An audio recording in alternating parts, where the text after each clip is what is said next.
Just as the serpent accused God to Eve by pointing at the tree of the knowledge of good and evil, that's what the death and the lack in the earth tries to do to us. It gives a testimony against the integrity in God's heart towards our lives.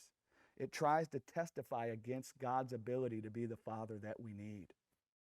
Because he knows we got eternity in our hearts. He knows we long for an incorruptible life. And he's trying to get us to judge God's integrity towards us by the life we see in the world instead of by the life we see manifested in the resurrected Jesus. Because he knows if we judge God by the life we see in the world, which is the life he fathered, not God, that our hearts will never be able to trust God, and our hearts will start accusing God.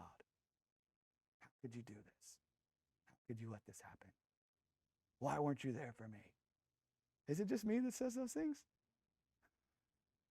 I'm reading everybody's mail, man. This is what a real word of knowledge looks like. Yes, you can get a word of knowledge about a business, a relationship, but rather a word of knowledge is what God gave us in Jesus, where he comes and discerns our hearts for us. And we start to understand the things we felt, why we felt them. And then we start to see how he delivers us from that and what he's done to be our advocate. So Satan got it right to produce his death and the fruit of his death in us and in the earth. And then what he did was he used that death as the voice of accusation against God. The serpent's the one that come and infected the earth with death. He used Adam to affect the earth with death. And then what he does is that death he infected the earth with, it gives a testimony in the earth that God isn't as he ought to be as Father. He's not as he ought to be as the one that clothes us with life, because look at the death everywhere. It tells us God isn't as he ought to be. The tribulation in the earth serves as the voice of accusation against God. It serves as the accuser asking us, where's your God now? Is he really the Father that you need? Is he really taking thought to give your life the kind of care that it needs? Where is he now? Let him come for you if he will have you. The reason Jesus heard all those things is because that's what every human has heard when they see death. And God was trying to blow up the lie that the death was a sign that he wasn't there. And the way that he blows it up is we see Jesus, we see death come upon him. We all conclude that God has abandoned him. And then God shows up and pulls him out of the grave, manifesting a life that overcomes death inside of him. You want to know what kind of father you need? You need the kind of father that can give you a life that overcomes death.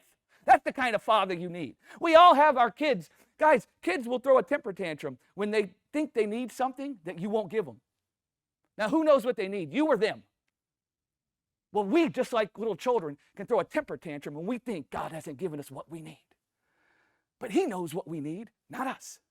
And we need a life that overcomes this world. And the things in this world cannot give us that kind of a life. The only thing that can give us that kind of a life is for him to pour out of himself the spirit of a life that overcomes death in the flesh. And so he manifested that life, the eternity that's in our hearts when he raised Jesus from the dead. And now we see the life that he served us with as a gift in the resurrection of Jesus. And that starts giving a different testimony in the earth. It starts telling us that God is as he ought to be as Father. He is as he ought to be as the one who clothes with life. He is as he ought to be as the one who takes thought to care for our lives. And our hearts cry out, Abba! We begin to know him as Father.